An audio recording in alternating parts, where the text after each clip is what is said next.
Hello everyone, I am Jyoti. आज का जो हमारा टॉपिक है वो बीएड सेकंड सेमेस्टर का fourth paper language across curriculum पाठचर्या में भाषा। आज हम पढ़ेंगे भाषा में विराम चिन्हों का महत्व। भाषा में विराम चिन्हों का महत्व। आइए देखते हैं हम विराम चिन्ह क्या होते हैं। ध्वनि प्रतीकों के लिपि चिन्हों के अतिरिक्त कुछ ऐसे लिपि चिन्हों का भी प्रयोग किया जाता है जो वाचन एवं भाषण के कतिपय गुणों की सूचना देते हैं और खंडी तथा खंडेतर तत्वों से इतर कुछ अलग प्रकार के गुणों के प्रतीक होते हैं। इन्हें सामूहिक रूप से विराम चिन्ह की संज्ञा दी जाती है। विराम चिन्ह का शाब्दिक अर्थ है ठहराव। विराम चिन्ह का जो शाब्दिक अर्थ है उसका मतलब है ठहराव।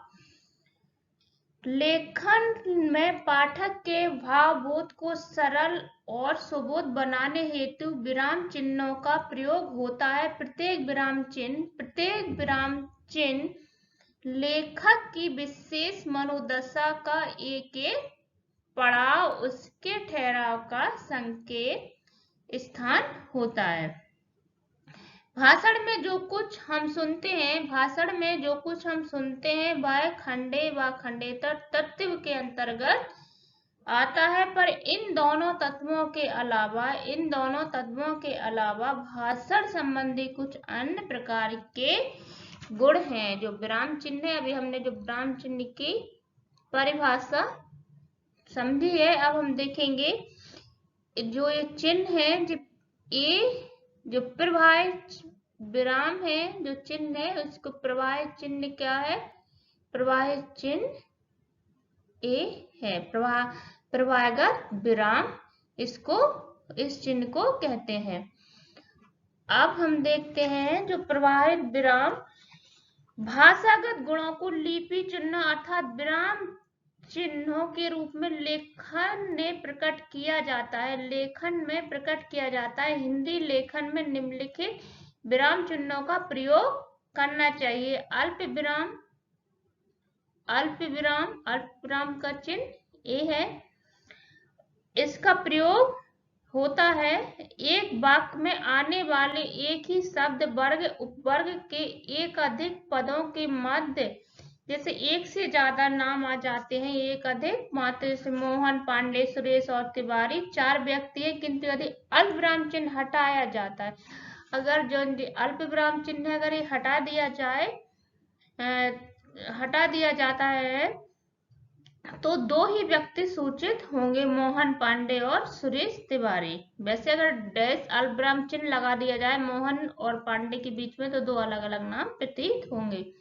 संबोधित के बाद मदन जरा कपड़ा तो पलट दो, जैसे मदन एक नाम है तो उसमें भी अल्प विराम चिन्ह लग जाएगा।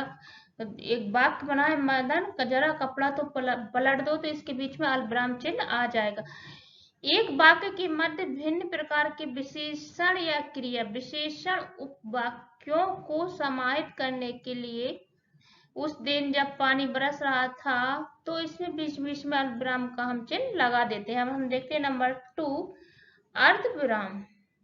ये अर्धविराम का ये चिन्ह है। इसका प्रयोग ऐसे वाक्यों को अलग करने के लिए होता है जो भावक्रम की दृष्टि से अलग एवं स्वतंत्र होते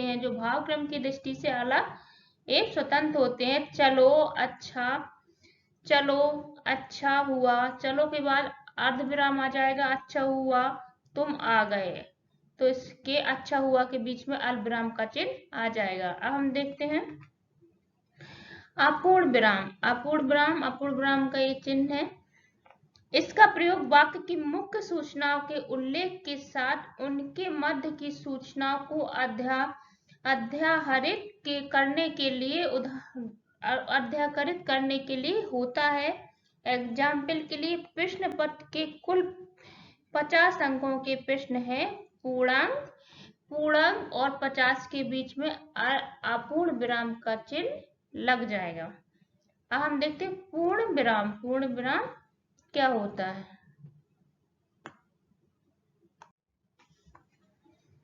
पूर्ण विराम का ये चिन्ह है। हिंदी में इसके लिए खड़ी पाई का प्रयोग करते हैं। यह कथन की पूर्णता को घोषित करता है। मतलब जब हमारा कोई भी टॉपिक हिंदी में खत्म हो जाता है उसके बाद में हम पूर्ण विराम लगाते हैं। जैसे मेरा नाम आशुतोष है, मेरा नाम आशुतोष है, इसके बाद पूर्ण विराम का चिन्ह आ जाएगा।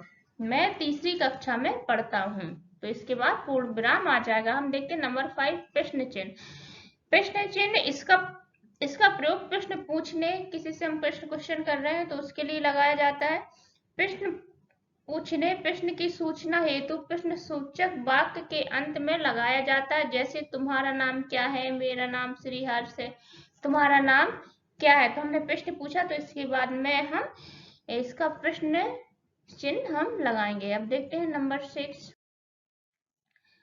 6 विस्मय चिन्ह। विस्मय चिन्ह ये होता है विस्मय, यह विस्मय हर्ष, शोक आदि सूचक, जैसे कोई हर्ष खुशी की बात होती है या दुख की बात होती है, आदि सूचक पदबंधों और वाक्यों के अंत में लगाया जाता है। जैसे अरे, अरे, अरे के बाद ये आ जाएगा, विस्मय चिन्ह आ जाएगा। अरे तुम कब आए, हाय, ऐसा करुण अंत, छी छी। इसके बाद हम विस्मय चिन्ह लगाते हैं। भाई ऐसा गंदा काम कर सकता है, इसके बाद हम विस्मय चिन्ह लगाते हैं। नंबर 7 विवरण सूचक। विवरण सूचक का ये चिन्ह है। किसी पदबंध या उपवाक्य या सरल वाक्य में निहित अर्थ या विवरण का विस्तार के साथ वही उल्लेखित करना चाहे तब इस चिन्ह का प्रयोग किया जाता है। जैसे भरत राम के भाई नहीं बल्कि दुष्यंत के पुत्र के नाम पर ही इस देश का नाम। जैसे भरत और राम के बीच में हम एक विवरण सूचक का चिन्ह लगाएंगे। इस देश का नाम भारत पड़ा। इसमें क्या है, भरत राम के भाई नहीं, भरत राम के भाई नहीं, तो भरत और राम के बीच में जो विवरण सूचक का चिन्ह है ये लग जाएगा। आज शिक्षा के 3 प्रमुख उद्देश्य हैं, जैसे वैदिक विकास, भौतिक प्रगति और सामाजिक समायोजन। इस प्रकार के वाक्यों में हम विवरण सूचक का चिन्ह लगाते हैं। हम देखते हैं नंबर 8 व्याख्या चिन्ह। व्याख्या चिन्ह का ये चिन्ह है व्याख्या चिन्ह।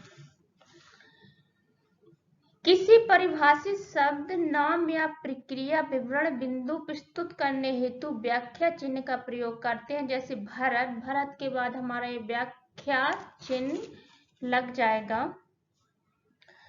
भरत कैकेयी के पुत्र का भी राम भक्ति में महत्वपूर्ण स्थान है। भरत कैकेयी के पुत्र का भी राम भक्ति में महत्वपूर्ण स्थान है।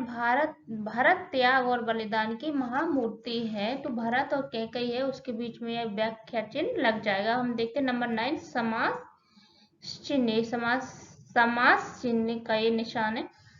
समास चिन्ह इसे योजक भी कहते हैं। इसका प्रयोग पदवद को समासिक शब्द बनाने के लिए किया जाता है। जैसे ज्ञान, विज्ञान, हथकड़ी, देव मूर्ति, कामचोर, चलते फिरते, पानी वानी आदि में जो समास चिन्ह का प्रयोग होता है। नंबर 10 समता चिन्ह। समता चिन्ह का निशान है। समता चिन्ह समता, समानता, किसी समांतर रचना करने के लिए, जैसे नीर, पानी, राम घर जाता है, मोहन स्कूल जाता है। संरचना की समानता बताने के लिए हम इसका प्रयोग, समता चिन्ह का प्रयोग करते हैं। नंबर 11 निर्देशक चिन्ह। ये हमारा निर्देशक चिन्ह है। रूपांतर या परिवर्तन सूचित करने के लिए उपयुक्त होता है। जैसे राम रोटी खाता है, राम द्वारा रोटी खाई जाती है। तो जो हमारे निर्देशक चिन्ह है इसका प्रयोग होगा। इसके अलावा भी नंबर 12 व्युत्पादक चिन्ह। व्युत्पादक चिन्ह का निशान है। व्युत्पादक चिन्ह ये समतुल्य चिन्ह, ये समतुल्य चिन्ह का निशान है। उद्धरण चिन्ह, ये उद्धरण चिन्ह का निशान है। दोहरे उद्धरण चिन्ह कई कथन का जो उद्धरण चिन्ह उदाहरण चिन्ह है, ये इसका निशान है। जैसे राम ने कहा वह अच्छा आदमी है, तो इसमें ये उदाहरण चिन्ह का निशान लग जाएगा। एक खैर उदाहरण चिन्ह का प्रयोग किसी वाक्य के अंतर्गत किसी भी उक्ति या मूल कथन से मिलती जुलती बात का उद्धृत करने के लिए किया जाता है। जय जवान का नारा शास्त्री जी ने दिया था। हिंदी में जो कोष्टक होते हैं, हिंदी में जैसे छोटा कोष्टक, ये छोटा कोष्टक, ये मंझला, ये बीच वाला कोष्टक, ये सबसे बड़ा कोष्टक कहलाते हैं। इन चिन्हों की प्रस्तुति जब मंझला, छोटा या बड़ा कोष्टक रखा जाता है। जैसे भाषण बोलना, जैसे हमने भाषण लिखा, भाषण को कोष्टक में हम लिख देंगे, छोटे कोष्टक में इसको बोलना, श्रवण या सुनना, लेखन, लिखना, दो शब्द एक साथ लिखते हैं तो ये कोष्टक लग जाते हैं। गणित व विज्ञान में इन तीनों कोष्टकों का प्रयोग किया जाता है। ये तो हमने जो आज का जो हमारा टॉपिक था वी आर सेकेंड सेमेस्टर का 4th paper language across curriculum में आज हमने देखा भाषा में प्रतीक चिन्हों का क्या महत्व है। मिलते हैं नेक्स्ट वीडियो में नेक्स्ट टॉपिक के साथ। Okay, bye bye.